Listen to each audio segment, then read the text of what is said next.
Tentu kalian masih ingat tentang betapa kuatnya tsunami Aceh pada tahun 2004 dulu, yang menewaskan lebih dari 150.000 orang?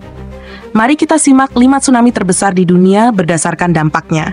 Namun sebelumnya, jangan lupa klik like, comment, and subscribe. Yang pertama, tahun 2004, dunia dikejutkan oleh tsunami besar yang terjadi setelah gempa bumi berkekuatan 9,1 hingga 9,3 skala Richter, mengguncang lepas pantai Aceh, Indonesia. Peristiwa ini menciptakan gelombang raksasa setinggi 30 meter yang melanda 14 negara, termasuk Indonesia, Sri Lanka, India, dan Thailand.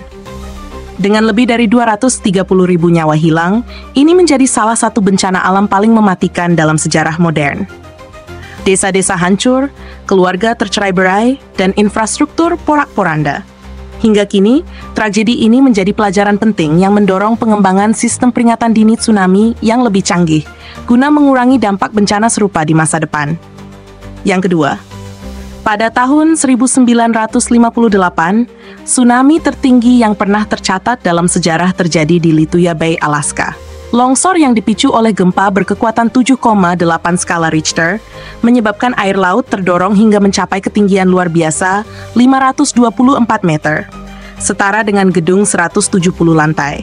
Gelombang ini menyapu vegetasi dan tanah di sekitarnya, meninggalkan lanskap yang berubah secara dramatis. Meskipun kejadian ini tidak menimbulkan banyak korban jiwa karena lokasinya yang terpencil, besarnya kekuatan alam yang terlihat di sini menjadi pengingat betapa luar biasa dahsyatnya energi yang dilepaskan dalam peristiwa semacam ini. Yang ketiga, pada tahun 1883, letusan dahsyat Gunung Krakatau di Indonesia menghasilkan tsunami besar yang menyapu wilayah sekitar Selat Sunda. Gelombang setinggi 40 meter menghancurkan ribuan pemukiman dan menewaskan lebih dari 36.000 orang.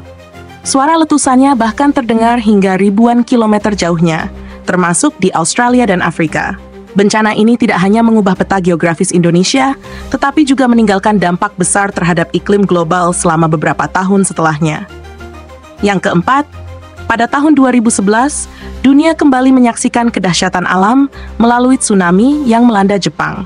Gempa berkekuatan 9,1 skala Richter di lepas pantai Tohoku memicu gelombang setinggi 40 meter yang menyapu wilayah pesisir dengan kekuatan luar biasa. Bencana ini menewaskan lebih dari 15.000 orang, menghancurkan ribuan rumah, dan memicu krisis nuklir di pembangkit listrik tenaga nuklir Fukushima. Jepang, yang dikenal dengan teknologi mitigasi bencananya, menghadapi tantangan besar dalam proses pemulihan. Namun, tragedi ini juga memotivasi negara tersebut untuk terus memperkuat sistem mitigasi bencana mereka, dengan harapan mencegah dampak yang sama di masa depan. Kelima, pada tahun 1755, ketika Lisbon, Portugal, dihancurkan oleh tsunami besar yang dipicu oleh gempa bumi berkekuatan 8,5 hingga 9,0 skala Richter di Samudra Atlantik. Gelombang ini tidak hanya menghancurkan Lisbon, tetapi juga memengaruhi wilayah pesisir Afrika Utara dan Kepulauan Karibia. Lebih dari 50.000 orang kehilangan nyawa, dan kota Lisbon hampir rata dengan tanah. Peristiwa ini meninggalkan dampak mendalam, tidak hanya secara fisik, tetapi juga sebudaya dan spiritual, mengubah cara masyarakat memandang kekuatan alam. Tsunami selalu mengingatkan kita akan kedahsyatan alam dan betapa kecilnya manusia di hadapan kekuatan tersebut. Namun, di balik kehancuran, ada pelajaran berharga tentang pentingnya kesiapan dan mitigasi bencana. Dengan teknologi yang terus berkembang dan kesadaran yang semakin meningkat, kita berharap dampak dari bencana-bencana ini dapat diminimalkan di masa depan, menjaga lebih banyak nyawa dan melindungi generasi mendatang.